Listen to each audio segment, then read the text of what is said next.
नमः शिवाय शांताय वेद वेदांत रूपिणे जगन्यानाम फलदात्रे च ज्योतिर्लिंगाय ते नमः। वेदों के अथाह समुद्र से, वेद मंत्रों के संहिताओं के अथाह समुद्र से हम 2 बूंद मंत्रों की यदि जीवन में प्राप्त कर लें तो जीवन में हर क्षेत्र में सफल हो सकते हैं। आजकल हम एक बात बहुत ध्यान से समझ रहे हैं और वो है मेडिटेशन, ध्यान। बहुत अच्छी बात है। धीरे धीरे ये प्रवृत्ति जैसे जैसे बढ़ रही है, आत्मविद्या की ओर पूरा संसार अग्रसर हो रहा है। स्वयं को जानना, ध्यान करना, आत्मविद्या का अध्ययन करना, उपनिषद, वेदांत, इन सब के उद्देश्य आत्मा की श्रेष्ठता प्राप्त करने से संबंधित हैं। इस सब पूरे प्रकरण में हम एक चीज बहुत फ्रीक्वेंटली देख रहे हैं और वो है माइंड। माइंड शब्द के लिए जो उपनिषदिक व्याख्याएं हैं वो छोटी नहीं है। वो एक एक्टिव माइंड के बारे में नहीं है, वो एक ब्रेन के बारे में नहीं है। उसकी जो डायमेंशंस है वो बहुत बड़ी है। माइंड के अंदर क्या क्या कंपोजिशंस है, मन कहाँ है, मन क्या, माइंड को मन समझ रहे हैं या माइंड को ब्रेन समझ रहे हैं, क्या समझ रहे हैं? तो माइंड के जो डिफरेंट कंपोजिशंस हैं, जो उसके बनाने वाले हैं, वो है चित्त। अब चित्त क्या हमारा मन है। तो मन किसको कहा है, माइंड किसको कहा है? ये सब इतना बड़ा विषय है कि इस विषय में सारी चीजें, सभी चीजें एक दूसरे में इस तरीके से इंटरमिंगल है कि एक भी कुछ मिस हुआ तो आप उस मनस को, उस मन को मिस कर जाते हैं। और वो है चित्त, बुद्धि, अहंकार। इनके बीच में गुण, प्रॉपर्टीज, रज, सत, तम। इनका जो साथ है वो है पंच महाभूत का। पंच महाभूत के साथ में 10 इंद्रियां हैं, तन्मात्राएं हैं। इनके साथ में फिर दूसरी प्रॉपर्टीज हैं, लोभ, मोह, माया, मत्सर, ये 7-8 प्रॉपर्टीज हैं।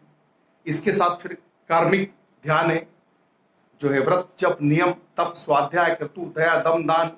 इसमें के ये सारे मिला करके इसके बाद फिर वो मन है कहाँ, वो माइंड है कहाँ, वो धरती पे है, पृथ्वी पे है। उसकी द्युलोक से कनेक्टिविटी, अलग अलग उसके तत्व हैं। ओम भू, ओम भुवः, ओम स्वः, ओम मह, ओम जन, ओम तप, ओम सत्यम, तत्सत, बहुत ऊपर तक। ये सब कुछ हमारे इस शरीर में है और शरीर में वाइब्रेशंस है, शरीर में फ्रीक्वेंसीज है। पूरा ब्रह्मांड एक सर्टेन फ्रीक्वेंसी पे घूम रहा है। जो ये फ्रीक्वेंसी है, जो ये वाइब्रेशंस हैं, यही आत्मविद्या का ब्रह्म तत्व है। उससे कनेक्टिविटी कैसे होगी? उस कनेक्टिविटी के लिए हमको वो सर्टेन फ्रीक्वेंसी, सर्टेन वाइब्रेशंस चाहिए।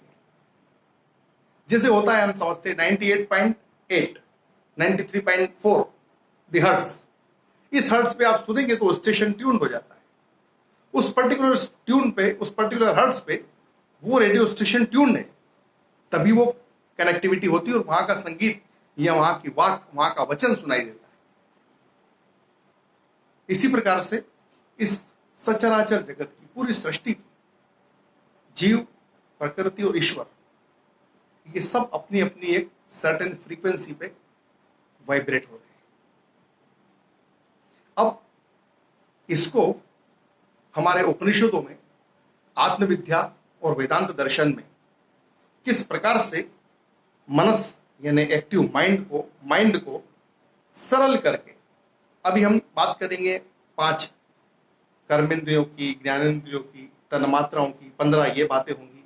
फिर रज, सत, तम, 3 गुणों को इनके बारे में, इनसे इंटरमिंगल करके समझेंगे।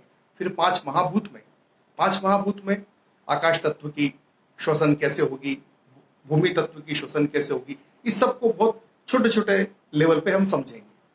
इसके बाद फिर जो भाव होते हैं अलग अलग, लोभ मोह माया मत्सर, ये सारे के सारे जो अहंकार के अंदर के हिस्से हैं, इस पे हम बात समझेंगे।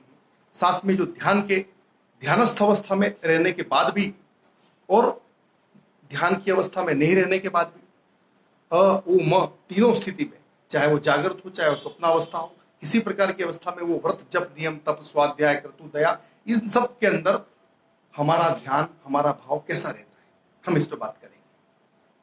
लेकिन ये बहुत वंडरफुल है, it's really wonderful to understand manas, the mind. Very soon we will talk more on it. Thank you very much, stay blessed.